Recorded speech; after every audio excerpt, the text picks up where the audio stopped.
Tony Robbins is the #1 life and business strategist who Oprah said no one can motivate like this man. He went from growing up in a chaotic and abusive household and leaving his home when he was 17 to go work as a janitor, to providing water for 250,000 people a day in India and advising presidents in times of crisis. And today we're going to look at my take on his top 10 rules of success. Need motivation? Watch a top 10 with Believe Nation. Top 10, I got a top 10. Got my motivation high for my top 10. Gotta learn from the wise women and men. All my life, like 9 for my top 10, top 10, 9. This one's for my top 10. Hey, it's Carmichael, and you are probably the most ambitious person in your circle, but you know you're capable of more, and you get that push by surrounding yourself with the best. So today, let's learn from one of the best, Tony Robbins, and my take on his top 10 rules of success. Enjoy. Okay, let's kick it off with rule number 1. Find a role model. Find a role model. You know, it seems impossible till you see somebody who's done it. So, you know, Ray Dalio is one of the greatest investors in history. The guy was a caddy, right? You know, his dad was a jazz musician. His mom was a homemaker. Right. You know, he's worth $14 billion. He found someone to mentor him. He found multiple people to model. Right. You don't always find a mentor, but you find somebody you can model. And when you start seeing that somebody else can do it, and you see they really did, you start to believe, you start to get certainty. Rule number 2, have clarity. You have to say that where your focus goes, energy flows. Yes. Because it just takes you in that right bite. Then the intent part sneaks in there. Is the intent because you've got to pick what you want to do, or just do something and you'll figure it out as you go? You need to be clear what it is you really want. I always tell people, you know not only what you want, but why you want it. I know this is simplistic, but most people just don't do the blocking and tackling of their life. The one we were talking to earlier, a great lady, and you could just see she wants to have a new business, but she never sat down to even put a plan together and says, why aren't I taking action? Well, when you're not sure what you're gonna do, you're gonna hesitate. And hesitation kills momentum. And momentum is what makes a sports team win. It's what makes an athlete, a business person win. When you get momentum, it's like takes enormous energy to get a rocket out of our gravitational pull of the Earth. But out of the solar system's easy. Once it has momentum, it takes less fuel, less energy. Starting a relationship, starting a business, changing your body. It takes so much in the beginning, but once you get going, it's actually really easy. Rule number 3, don't let money be your master. Money makes you more of what you are. If you're mean, you got more to be mean with. If you're, giving as you are and your team is, you're gonna have more to give with. So I think it just magnifies. It doesn't change anybody, but it magnifies it. And I think most of us have so much emotion tied up around money because we associate emotions that are more important to us, like freedom, to that, or security. And when you get to it, also people don't like to compare around that area. So what I try to do in this latest work I did with my book, Money Master the Game, was to show people how to master money instead of being mastered by it. Because you either master it or it masters you. Right. And trying to pretend it doesn't matter in the world we live doesn't make sense. The real secret is find a way to add more value to other people than any other human being in your industry, in your category. And if you do that, you won't have to worry about money whatsoever. Rule number 4, understand the life cycle of humanity. Understanding the life cycles of humanity. There's a book called Generations. It's a big book. It's, I think, 1,000 pages, 800 pages. Bigger than this book. Much bigger than this book. But it's a book worth reading because it shows you how, as every 100 years, 80 to 100 years, we run through the same cycles. Like what we've just gone through economically in 2008 happened 80 years before. And you can go through 1,000 years of Roman history and you see it. And then when you begin to be able to anticipate what's coming, you know how to take advantage of the season. Some people freeze to death in the winter. People that are prepared might snowboard or ski and have a good time. Right. So it's a brilliant book, and it's by Strauss and Howe. It's worth reading. Also, if you want to have more confidence, self-love, and motivation, check out my 254 series. They're free. The links to join are in the description below. If you want to change your life, my friends, you got to change your physiology and you got to change your focus. My very first thing I do when I wake up in the morning is I want to get my head right. I do this thing called priming. Today, what creates marketing is when you don't just market, but you add value to people. Rule number 5, diversify. The goal, if you own a business, and I would assume a lot of your viewers are business owners or getting started in business, no matter how good you are in business, think about this. The one universal rule that idiots in finance know is diversification. It's the only free lunch. You got to diversify. Because if you put all your eggs in one basket, no matter how good the basket is, one day that real estate market, that stock market, that bond market, that collectibles market, whatever you invest in, Ray Dalio showed me statistically, it'll drop 50 to 70% on a day. Now, if you're later in life when that happens, it's over for you. Right. So you have to diversify, and yet most people, they know real estate, so they do it, or they know stocks, so they do it, or they grew up with their parents flipping things, and it's the wrong thing to do. Mm-hmm. So you've got to diversify in order for you to be able to truly succeed, and that's why when you own a business, if you put all your money in your business, which is what most of us do naturally, it's a lot of risk. You put all your eggs in one basket, and there's things that can happen. I mean, you know, let's say you spent 20 years and you figured out how to put together the ultimate map, you know, and you remember Garmin came out with this thing called a TomTom. I don't know if you remember, you used to put on your, are you old enough to remember that? You used to put on your phone? Or you used to put on your dash? Cost $100. It was a breakthrough. They were making like 100 million or something. Or they were. 6 months later, what happened? The iPhone came out with Google Maps. These little bastards, excuse my French, came out with it, put Google Maps, put their own map on here, and it costs how much? $0. What's that going to do to your business when someone takes your product or service and gives it away for free? So I always tell people, competition happens, technology happens. What you must do is have a second business with no moving parts, no people, no time. Maybe it takes you 3 days a year for 2 or 3 hours after you've read the book. You put it in place and you measure it 2 or 3 times a year. That's it. Go on with your life. Now, if there's a trouble in your business, you're financially set. In my life, I have 31 companies now. We have, you know, what do we have? 1,200 employees, 7 different industries. We do $5 billion in sales. I mean, that used to be, you know, me and my seminar business. It's grown geometrically. But with all those moving parts, the only way I've been able to succeed is because I've taken every one of those businesses and I've diversified my assets so that when things were in trouble, I still have enough economics to take care of myself and keep the business going. So everybody needs to create a money machine that works while you sleep, that doesn't have moving parts, and that's what this is really about. Rule number 6, keep growing. If you look at what makes people happy, it's really 2 things. It's progress. Like even, you know, you achieve your goals, and oftentimes people achieve a goal and then they go, is this all there is? It's because it didn't meet their deeper needs. Our need is to keep growing. You know, business is growing or it's dying, a relationship's growing or it's dying. So if you're feeling like you're not even there, but you're making progress, it feels alive because we all grow or die. And then when you make progress, when you grow, you got something to give. Rule number 7, seek answers. My very first teacher was a man named Jim Rohn, and he was a personal development speaker. And he had this 3.5-hour seminar he would do that I went to when I was 17 years old. I was already reading books. I was obsessed with wanting answers. I want to know what made the difference in the quality of people's lives. Not because I was intellectually interested, but because I grew up in a really tough environment. I had 4 different fathers. There was a lot of, my mom was a great human being who loved me dearly, but she, you know, abused both alcohol and prescription drugs. So she was very physically abusive. And I was, believe it or not, 5'1" in high school. I was a little guy. So I got the, you know what, beat out of me pretty regularly for things that I didn't do anything to do with. And so it made me try to figure out what made her work, what makes life work. It made me more of a practical psychologist. And the modeling concept came because Jim Rohn used to have this phrase. He said, success leaves clues. He said, if there's anything you want in your life, don't assume that somebody has some special gift. They may have a gift, but they probably developed it, most of it. And if you sow the same seeds, you'll reap the same reward. So figure out what this person's doing different than anyone else and do that. He used to have a funny way of describing it. He used to say, Tony, find out what poor people read and don't read it. You know, it's like, because he said, that's the fabric they're trying to build their mind from. Find out somebody who's successful, wealthy, not just financially wealthy, but somebody who's rich emotionally and spiritually and physically and financially, and find out how do they live their life differently? What are the things they believe? What are some of the daily disciplines that they're a part of?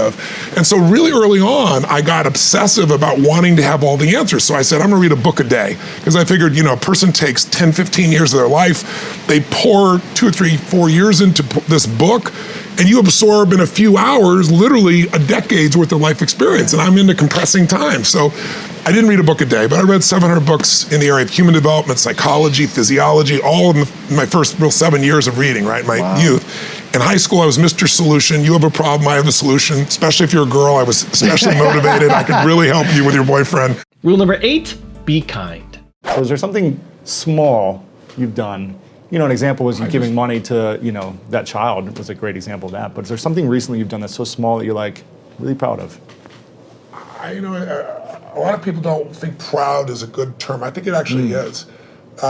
Ego is edging God out. That's when you make shit up to make yourself feel good. But I think if you've really done something, you know you have, and no one could take that from you. And so I'm proud of who I am as a man. I'm proud of the things that, what goes on when the camera's not on. And there are people around me all the time that will tell other people stories about what I'm really like, so I don't have to communicate that to people. It gets shared. So I don't know. There's so many things in life. I don't measure them as big versus small. Sure. My wife was somebody who would see one person and be thrilled, and I had to see 10,000. I think so. She's balanced it out for me. I feel like life is short, and while you're here, I want to have the most impact that I can. So I go deep and I go wide. Right. But every interaction to me is an important interaction, and sometimes that interaction is just being kind. I know it sounds stupid, but kindness can, to the right place at the right time. Somebody can be suicidal, you don't know it, and you're being kind, and it changes their state. Yeah. There's an interesting story of there's a gentleman who wanted to kill Nixon, and he couldn't get access to Nixon. It's a true story. And so he wrote a journal, that's how we know the details of it, and he decided he's going to go after Wallace, and he's going to shoot Wallace, and he actually did do that shooting. And when they read his journal, it was fascinating. He didn't want to kill Nixon because he didn't like him or Wallace. He just wanted to be famous. He wanted to be worth something.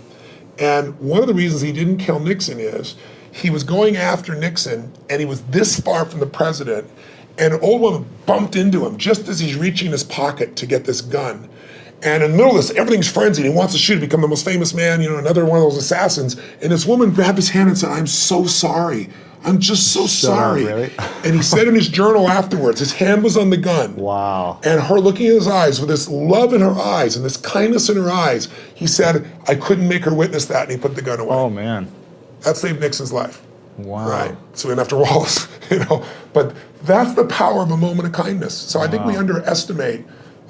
Somebody came and fed my family when I was 11 years old, Obviously, the person must not be alive still because I've told the story these last 20 years, and they haven't reached out to me. Yeah. But, imagine what the impact of that was by that one little act of kindness. Rule number 9, compound money. What should I be, going all in on?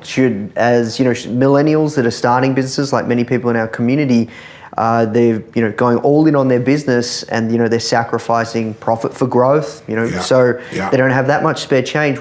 What's your advice there? What are your thoughts? I'm really glad you asked me that question, because every entrepreneur I meet, I have this conversation with one-on-one people that are my friends. Yeah. And I do it in my business seminars too. And I show people, I do business boot camps, and I spend 5 days showing them how to grow their business 100% plus. And then I take a half a day and show them what to do to have a second business. Here's what I'd say to you if you're a founder out there, if you're somebody starting an organization. The amount of money that you get, whatever cash you have, if it's a growing business, will always be eaten up by the organization. So a friend of mine, Ken Blanchard, who wrote the 1 Minute Manager books you may have read years ago, I met him 30 years ago, and I helped him take 5 strokes off his golf game, so he thought I was God. And I don't play golf. I just know what to do here and here with somebody. And so afterwards, he goes, "I want to do something for you." I said, "Look, I don't do anything." About 2 months later, he calls me up and says, "I want to have lunch with you. I want to give you a gift." He said, "I want to share with you the best financial advice that changed my life." So what is it? He said, "This very wealthy friend of mine saw I was writing a book, and he saw I was growing my business, and he said, I want to tell you something. A business," he said what I told you earlier, "will take whatever cash is there, because a growing business, there's always needs." Yeah. He said, "You have to draw a line in the sand." And he said, "Your book should be the first line in the sand. You should put none of that money in your company. The clients that like the book will become clients of the company, and you shouldn't take that money. You should put in an investment account that you don't touch, and it continues to compound to create financial freedom." He said, "Tony, I took his advice, and then I went through 3 different stages where we almost went bankrupt in the business because I had so much cash and money, I wasn't stressed. So I was able to keep my head straight and run my business better." Because if you think about it, and I did that too. I did it with my first books. Now I give away all the profits of my books. My first books and my first infomercials. Yes. And I work, 275 days a year on the road. I never earned as much as I did by compounding, because compounding changes the game. So what you have to do if you're a business owner, you have to get yourself where you say, "I'm going to put a tax on my business." Yep. Not the government tax, my tax. My future self is going to be free forever. Because look, in business, 96% of businesses don't make it in 10 years. I'm sure all of yours will, but even the 4% that make it aren't necessarily profitable. So, and the reason is because government can change the rules, right? Taxes can shift, radically affect it. Clients shift their preferences, technology, new competition. Yeah. So I tell everybody, I believe you'll make your business succeed, but everybody should have a business on the side with no employees, no moving parts, 20 minutes, 15 minutes, 30 minutes a year to rebalance it, so that if anything happens here, you're still strong and you can make this stronger, Or if this goes well and this goes well as well, you have twice as much money and you're there. But you gotta understand what this compounding does, right? This compounding, you don't need a lot of money to get really, really wealthy. You know, one of the examples I put in the book here was the example of a man who talks to his son. He's 18 years old, and the man understands finance and understands the power of compounding. So he says to his son, you got your first job, you're 18. I'm gonna require that you take $300 every month, $150 a paycheck, and we're gonna automate it to this separate account. And his son's like, I can't do that. He goes, let me tell you why you wanna do it. It'll be up to you. If you promise to do that and you really do it and you automate it so you don't see it, and you do that for 8 years, you'll never have to invest again and you'll be financially set for life. His son goes, come on, Dad. 8 years, $300 a month, what is that? If he does the math, he goes, that's $28,000, over 8 years, $28,800. $28,800, how's that gonna do anything? Especially if I don't have any more money after 27 years old. He goes, let me show you, son. The market's gone up 10% over 30 years. Let's apply a lower number, let's do 8%, be conservative.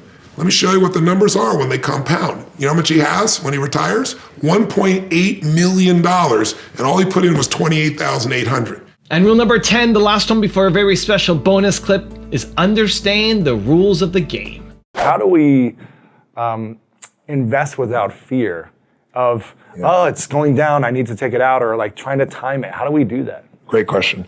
It's one of the main reasons I wrote the book. I always tell people, if you just read the second chapter of the book and nothing else, it'll change your life. You can do that with multiple chapters, but that chapter is really about teaching people that winter is coming. Yes. We all know winter's coming, right, to coin a phrase, but that winter is the best time on earth. And I know that's counterintuitive, and I don't mean like being a positive thinker. I mean pure facts. So in the book, I take you through 10 facts. I'll give you a couple of them right now. Yep. The first fact I give people is, why do people not invest? They're afraid of failing.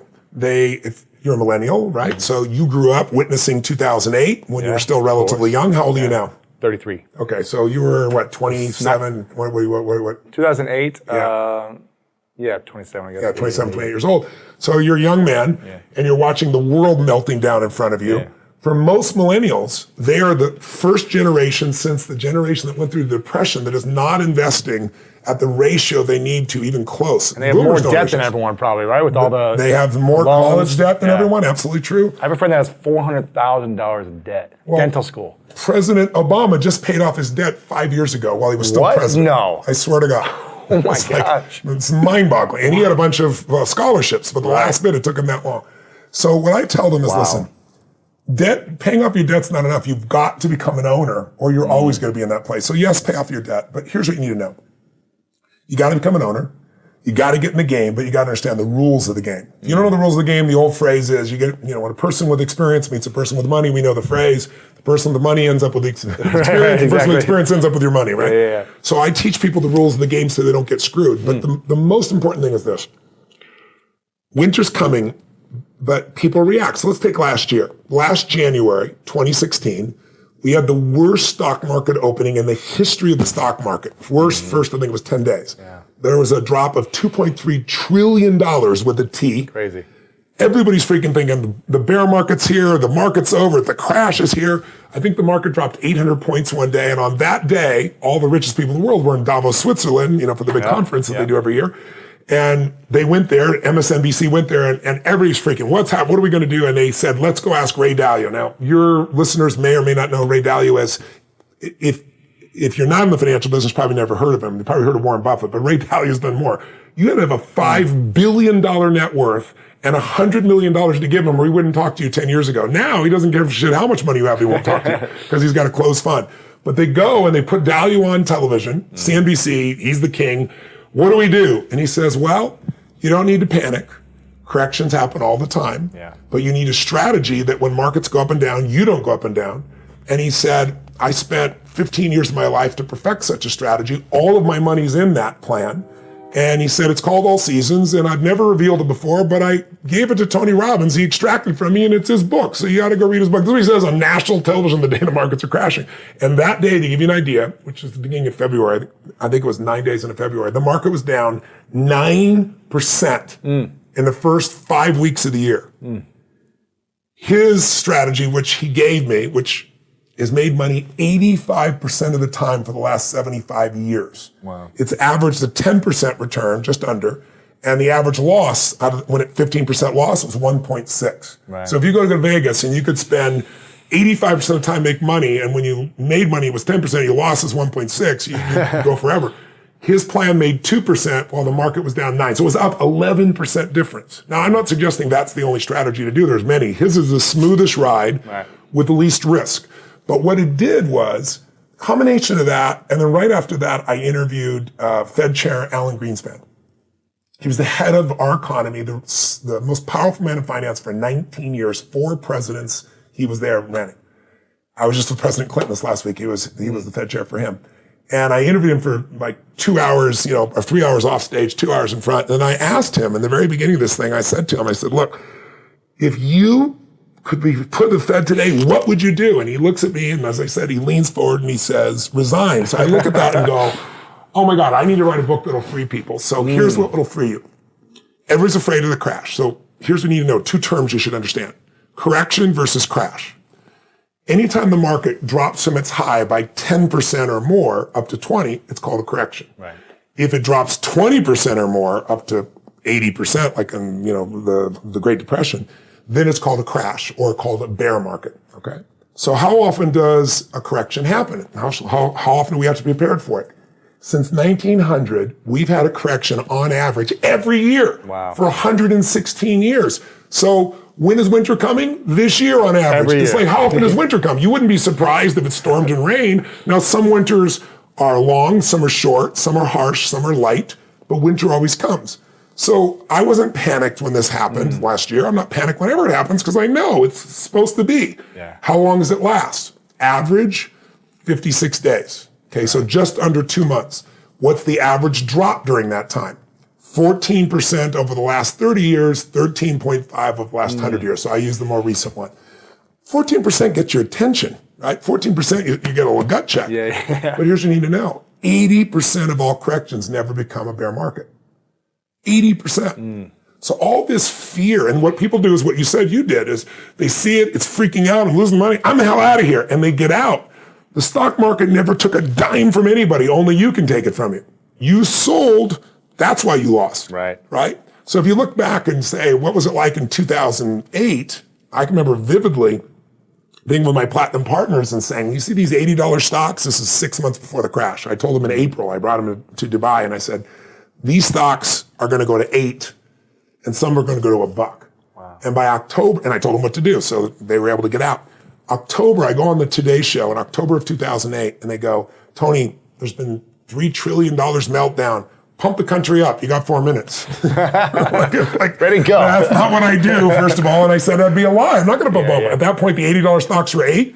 I said, some of those, I'm not a market forecaster, but I work with Paul Tudor Jones, one of the greatest investors in the history of the world. In the biggest market crash in history, 1987, he made 200%. Wow. When everybody else was losing their entire life. And I've been coaching him continuously now for 24 years, every single day. Wow. So I said, I work with the best in the world. And they're telling me, based on history in the 30s and history in the 70s, this $8 stock, some are going to be $1. And I remember the day in March of 2009, Citibank, which had been, I think, $70, sold for 97 cents. You could go and take your money out of the ATM. It cost you more to take your money out than to own the bank, right? And then I told people it'll jump from 99 cents to $6, $10, $12 in a month or two, and it's exactly what it did, right? So what you got to know is corrections happen every year. You got to know they're a couple months. You got to know it's 14%, and you won't lose because 80% of the time it doesn't go to a bear. Now, what about the bear? The bear market, it happens, to give you an idea, in the last 100 years, every 3 to 5 years. We've gone 8 without one. We're way overdue. So in modern years, last 30 years, it's about every 5 years. The average length of a bear is 1 year. The average drop is 33%. Wow. A third of those drops go 40% or above. That, I don't care how well prepared you are, that's a scary thing. But it is the greatest opportunity in your lifetime to go from wherever you are financially to where you want to be. I hope your audience is listening right now. Hear me. If you want to leapfrog and you're a millennial and you think there's no future, or you're, a baby boomer and you think you're too old and it's too late, the greatest gift you have is coming. I know it doesn't sound like it. This is not positive thinking bullshit. This is the truth. Wall Street, the stock market is the only place that when things go on sale, people freak out. If I said, you like Ferraris? Sure. If I said to you, Ferraris go on sale for 50% off. Awesome. But when I tell you Apple's on sale for 50% off, you go, oh, what am I going to do here? What's wrong? The whole world's coming to an end. If you think about it, how old are you? 33. 33. So let's assume if you were 35 and you lived to 85, you got 50, 52 years ahead of you. That means you have 52 more corrections to live through. Right. That means you're probably in those 50 years going to have 10 more bear markets to live through. If you're going to have a gut checks every time or you're going to leave out of it, Right. if you didn't participate because you thought, oh, the market's too volatile, I can't trust it, all that stuff, you missed 250% return in the last 8 years. I mean, you've missed out on everything while you're waiting for things to be better. And if you won't do it when it's like this, when it crashes, you're not going to get in. Sure. So here's the good news about the bear. The good news about the bear, average once a year. Could be longer, but that's the average. Could be shorter. But here's what's cool. Every single bear market in the history of the United States has led to a bull market, meaning right afterwards. So 2008, this plummeting, what happened in 2009, up 67% in a year. I can show you every single bear market, and the next year when it comes out, it's this explosion. Now, that's not true in every market in the world. It's true for 2 centuries in the United States. Wow. So that's why Warren Buffett says, I want to be greedy when people are afraid. And I want to be afraid when people are greedy. If you remember 2008, he was telling everybody, buy. He was having the time of his life. Buy, everything's on sale. So what you have to do to become unshakable is the metaphor I use is turn the snake into the rope, meaning we all know the story. It's the middle of the night. You're walking through the yard or someplace and you see a snake and you're freaked out. You pull back, you come in the morning and it's a rope. Once you know it's a rope, you're never afraid again. Yeah. I want to take for people investing and show them how to turn that snake into the rope it really is. Now I've got a special bonus gift from Tony on how to always be extremely prepared that I think you're going to enjoy. But before that, it's time for the question of the day. I want to know, what is the clarity that you need to find now in your life or your business? Let me know down in the comments below. And if you're still here watching and you promise, you commit, let's go Believe Nation. We don't just watch videos here, we do something about it. If you are gonna commit to taking action today, give me a hashtag Believe in the comments below. I want to celebrate you. People ask my wife all the time, what's something about Tony that nobody knows? And she says, the level he prepares. So that was Ray Dalio. I know I got a chance to be with literally the Da Vinci of investing. Most average people never even heard his name, but you have to have 10 years ago, you should have a $5 billion net worth, and you had to give him $100 million to start with for him to talk to you. Right. Today, he won't talk to you and take your money no matter how much money you have. He's closed his fund out. He won't do a dime more. So to do that, I couldn't consciously walk in and just say, okay, I've read everything that's available. I had to watch every video. There's only a few out there. I had to read every piece. I had to tear it apart and see if I could understand his entire structure of investing so that when I was there, I could ask questions no one else has asked before. And as a result, he actually shared with me, he's averaged a 23% return for 21 straight years. Billions and billions and billions of dollars. Smartest man, one of the smartest men alive in that area.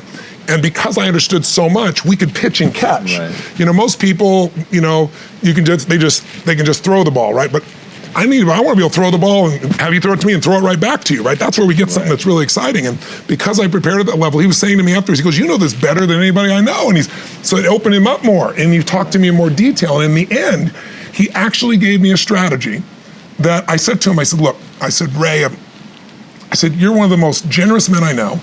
I said, you've just given me this incredible strategy, but the strategy was like explaining why most people lose money and here's how he's made money in every market, right? Pretty complex strategy. And I said, the strategy's great, but it's kind of like you told me you want to build a chocolate cake, get some chocolate, get some sugar. You didn't tell me the amounts. I mean, the amounts are everything, right? You got to have the right amounts. And he goes, Tony, I can't give you that. That's my secret sauce. And I said, Ray, you can give it to me. He goes, I can't. He goes, that's what I get, that's why, I get the money I do. I said, no, you don't. You haven't taken money for 10 years. I said, you're going to give away half your net worth anyway. I said, you just got done telling me the average guy is never going to do this. Help me out. Give me your secret sauce, right? And I got him laughing. He goes, well, Tony, it's kind of complex. I said, I'm good at taking complex and making it simple. He goes, well, I use leverage. I said, create one without leverage so the average guy could do it. Right. And then I got this chill down the back of my spine when he said, well, it wouldn't be perfect. I said, your idea not perfect is better than anybody else on earth. I said, tell me. And then I took out a pen and I said, tell me the numbers, right? And he looked at me and goes, well, let's try this. And he starts to lay this thing out. So when I'm done, I can feel vibration in my body, like I got something nobody's got that I can give to the world that'll be extraordinary. And he goes, go test that. He goes, no, when people talk about testing, they look back 5 years or 10 years. He said, but the past doesn't equal the future that way. But if you were to test something over 75 years, the entire modern time of history, that's what you should test that formula. Back test it for 75 years, come back and tell me what you get. 85% of the time, it's for 75 years. Think of how much the world has changed in the last 10 years or 20 years. 85% of the time it makes money. The 15% of the time it didn't. The maximum drawdown in 75 years was not 20% like you've seen at 30 or 40, you've seen in the marketplace over the years. It's 3.9%. The average loss is 1.7, average gain is 10%. So if you could go to Vegas and you could be right 85% of the time, and when you lost only lose, 1%, 1.7%, how you'd be investing a little bit, you'd be gambling a little bit, right? Yeah. So he gave that to me. So I got those types of things because I was so prepared. And so when I go to do an audience, a big audience, like I do my Date with Destiny seminar, people do 20 pages of homework and I read all that for a couple thousand people. I won't remember their faces, I won't remember, it's in my brain. So when somebody stands up, something inside me recognizes the pattern or recognizes this is the pattern that multiple people in the room need to deal with. And my brain clicks in and makes it happen. So I believe, garbage in, garbage out, as simplistic as it is, that if you keep putting unbelievable quality amount in, when it's time for you to cash that spiritual, emotional, physical, financial, business check, it ain't gonna bounce because you've been making deposits and you have plenty to give. You're not just winging it to see what happens. So I'm intense about that, but I also love it because I'm always growing too, because I'm always learning more than I need to teach anybody else.